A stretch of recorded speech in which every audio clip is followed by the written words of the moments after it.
বই লিখেছিলেন আমার ফাঁসি চাই এই নামে।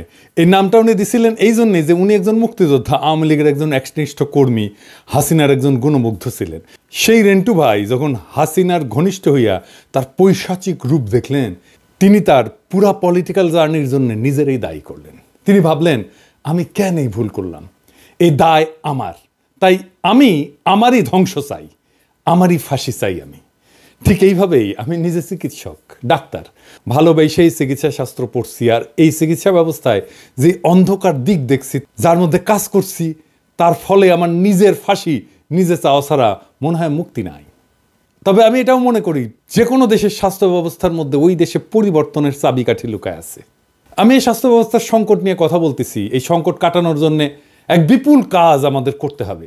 বাংলাদেশের স্বাস্থ্য ব্যবস্থার সংকট এবং সেটা থেকে উত্তরণের পথ নিয়ে সংস্কারের লক্ষ্যে একটা কমিটি হয়েছে, তারা কাজ করতেছেন। মন্ত্রণালয়ের দায়িত্ব আছেন আমার বন্ধু এবং গুরুজনেরা। তাই এটা আমার দায়িত্ব, আমি স্বাস্থ্য ব্যবস্থার সংস্কার নিয়ে আমি এই মন্ত্রণালয়কে, এই সংস্কার কমিটিকে আমি সাহায্য করব। 2টা এপিসোড করছি, আরও করব। আমি খুবই অবাক হয়েছি, অসংখ্য মানুষ সেই এপিসোডগুলো দেখছে। তার মানে স্বাস্থ্যের মতো বিষয় মানুষের বিশেষ আগ্রহের জায়গা। বাংলাদেশের পুলিশ আর ডাক্তারেরা কিছু মনে করবেন না, বাংলাদেশে এমন কোনো পরিবার নাই যারা স্বাস্থ্য ব্যবস্থা বা পুলিশ দিয়ে ক্ষতিগ্রস্ত হয় নাই। তার মানে এই 2 জায়গায় কি বিপুল আর ব্যাপক মনুমেন্টাল টাস্ক আছে সংস্কারের, সেটা সংশ্লিষ্টরা বুঝতে পারতেছেন কিনা জানি না।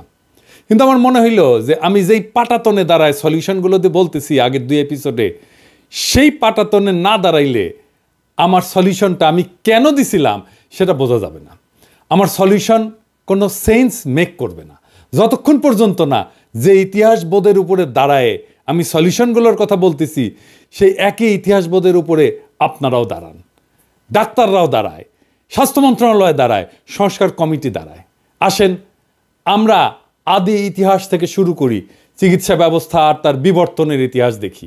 কোন ভাঙাগড়ার মধ্যে দিয়ে গেছে সেই চিকিৎসা ব্যবস্থা, আজ আমরা যার উত্তরাধিকার। এই চিকিৎসা ব্যবস্থার ফিলোসফিক্যাল জার্নিটা কি, আসেন সেইটা আমরা বুঝে দেখি। সারা দুনিয়াতে স্বাস্থ্য ব্যবস্থার মেরুদণ্ড চিকিৎসক, অথচ এই চিকিৎসকদের বিরুদ্ধে মানুষের পর্বত প্রমাণ অভিযোগ। যে সুস্থ হয়ে বাড়ি যায় সে অভিযোগ করে, যে যায় না সে তো করবেই।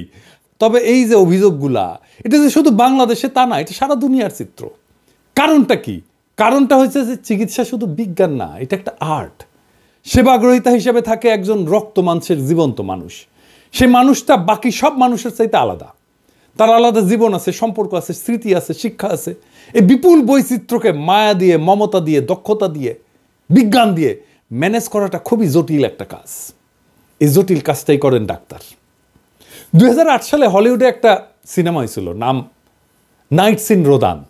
সেই সিনেমার নায়ক রিচার্ড টেফানি গেইর অভিনয় করছেন একজন ডাক্তারের ভূমিকায়। সিনেমায় ওই ডাক্তারের নাম হচ্ছে ডাক্তার ফ্লেনার। ডাক্তার ফ্লেনারের হাতে সার্জারির সময় তার এক বৃদ্ধা রোগী সার্জারির বেডেই মারা যায়। ডাক্তার ফ্লেনার আসছেন সমুদ্রের ধারে একটা শহর রোদান্থতে বৃদ্ধার স্বামীকে কৈফিয়ত দিতে। ফ্লেনার বলতেছে যে অ্যানেস্থেশিয়ার জটিলতায় 50,000 জনের মধ্যে একজনের এরকম দুর্ঘটনা ঘটতে পারে, যে দুর্ঘটনাটা তোমার স্ত্রীর ক্ষেত্রে ঘটছে।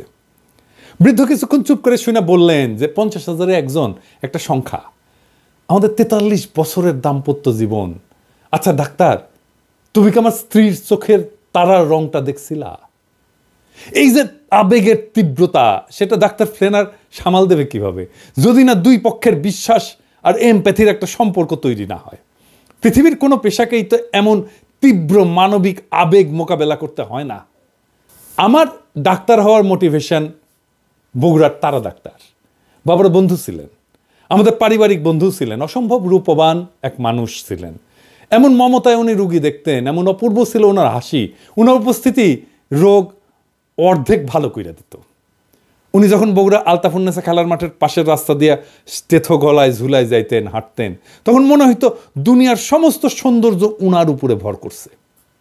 আমারও ছোটবেলায় মনে হইতো ঠিক এইভাবে স্টেথো গলায় আমাকে মাঠের পাশ দিয়ে হাইটে যেতে হবে। ডাক্তারি পেশা এতটাই সেলিব্রেটেড ছিল, কাঙ্ক্ষিত ছিল, আমি ডাক্তার হইতে হইতে সেই দিনগুলো কোথায় যেন হারায় গেল। আমরা মনে করি যে ডাক্তারেরা সব দেশে, সব যুগে, সব সমাজে সমাদৃত ছিল। কথাটা ঠিক না। পৃথিবীর সব দেশেই সমাজপতিরা চিকিৎসকদের প্রতি ছিলেন নির্দয়। এই ভারতবর্ষে চিকিৎসকরা রোগীর বাসার সামনের দরজা দিয়ে ঢুকতে পারতেন না, তাদের ঢুকতে হইতো যেই পথে ম্যাথরেরা বাসার বর্জ্য নিয়ে যাইত।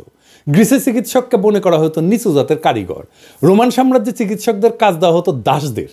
শেক্সপিয়ার চিকিৎসকদের চিটার্স, মাউন্টেব্যাক্স বলছেন। মাউন্টেব্যাক্স মানে হয়েছে প্রতারক আর কি। ভলতেয়ার বলছিলেন চিকিৎসক তারাই যাদের ওষুধ সম্পর্কে জ্ঞান সামান্য, রোগ সম্পর্কে আরও কম, আর রোগী সম্পর্কে কিছুই জানে না।